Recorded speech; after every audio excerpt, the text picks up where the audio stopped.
মাননীয় প্রধানমন্ত্রীর কাছে আমাদের কি দাবি, আমরা কি প্রত্যাশা করছি, আমি আপনাদের কাউকে এই উত্তরটা দেইনি কিংবা দিতে পারিনি।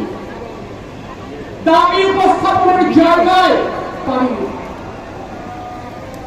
বাংলাদেশের মানুষের গণতান্ত্রিক অধিকার ফিরিয়ে আনবার লড়াই করেছি আমরা। এই যশোর জেলা বিএনপি 68 জন সূর্য সন্তান জীবন দিয়েছে।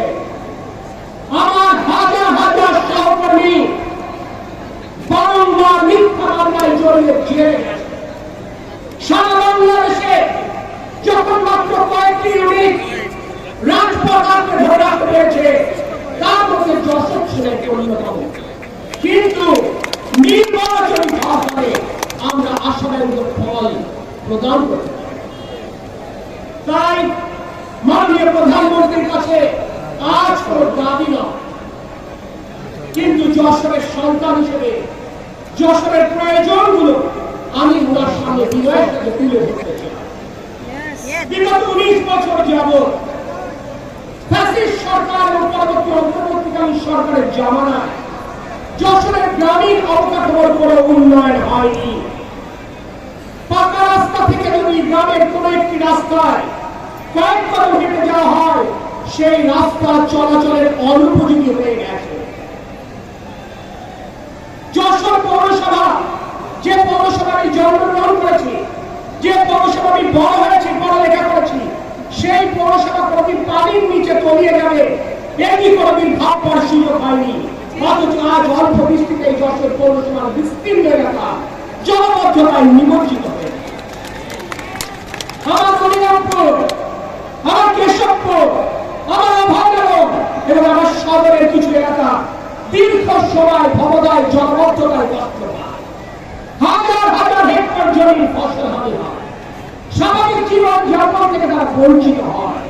মাননীয় প্রধানমন্ত্রী, আপনার মাতা প্রধানমন্ত্রী থাকাকালীন 1991 থেকে 96 এবং 2001 থেকে 2006 হৃদয় উজাড় করে ওই অঞ্চলের মানুষের কষ্ট লাঘব করবার জন্য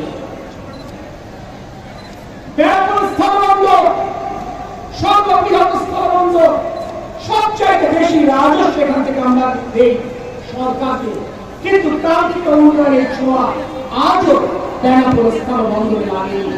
সেই কবে দেশের থেকে খালেদা জিয়া যা করে গেছে, তারপরে একটি ইটে আপনি জানেন একটি কৃষি প্রধান একটি বিশেষায়িত cold storage, special cold storage করে দেওয়ার একটি স্বপ্ন ছিল, আকাঙ্ক্ষা ছিল দেশের থেকে খালেদা জিয়া, যাতে করে আমাদের কৃষকেরা তাদের উৎপাদিত সবজি সিজন চলে যখন দাম পড়ে যায়, তারা যদি এই বিশেষায়িত কোল্ড স্টোরেজে এই ফসলটি রাখতে পারে, সারা বছর বিক্রি করে একদিকে তারা উপযুক্ত মূল্য পায়, আবার বাজারে সরবরাহ বিক্রি করবার ফলে গ্রাহকরা স্বল্প মূল্যে পরিবর্তন পেতে পারে। মাননীয় প্রধানমন্ত্রী জনসভা এসেছেন, আপনি তখন বলেছিলেন যশোরের ফুলের শোভা শুধু বাংলাদেশ কেন সারা বিশ্ব গ্রহণ করবে, কি আপনার প্রত্যাশা? তার যশোরের পথখানি জীবনগাছের উপজেলার পথখানির ওই ফুল বাগানের ফুল চাষীদের ভাগ্য উন্নয়নে নিশ্চয় আপনার একটি বিশদ কর্মপরিকল্পনা হয়ে গেছে। এখানে খুলনা মহানগর বিএনপি প্রেসিডেন্ট সেক্রেটারি উপস্থিত, শুনলে জানবেন ওই খুলনা থেকে যশোর আসতে পারে এখন 2.5 থেকে 3 ঘন্টা লাগে, কারণ সড়ক ব্যবস্থা ভেঙে পড়ছে। এখানে ঝিনাইদহের নেতৃবৃন্দ রয়েছে, মেহেরপুরের নেতৃবৃন্দ রয়েছেন, শুনে দেখবেন যশোর থেকে ঝিনাইদহ এবং এরপর কুষ্টিয়া পর্যন্ত সড়কে কি বেহাল দশা। মাননীয় প্রধানমন্ত্রী, আপনি যে বাসে করে পুলিশে গেলেন, সেই বাস চালকের কাছে একটু খোঁজ দিয়ে দেখবেন ওই ঢাকা থেকে নয় হয়ে যশোর আসার ক্ষেত্রে এই রাস্তা কত নাজুক।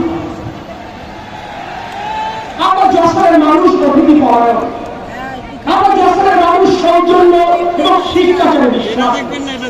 আর তাই আমি বলেছিলাম, আপনি প্রথমবার যশোরে আসছেন, আপনার কাছে সৌজন্যের জায়গা থেকে আমি কোন দাবি উপস্থাপন করি।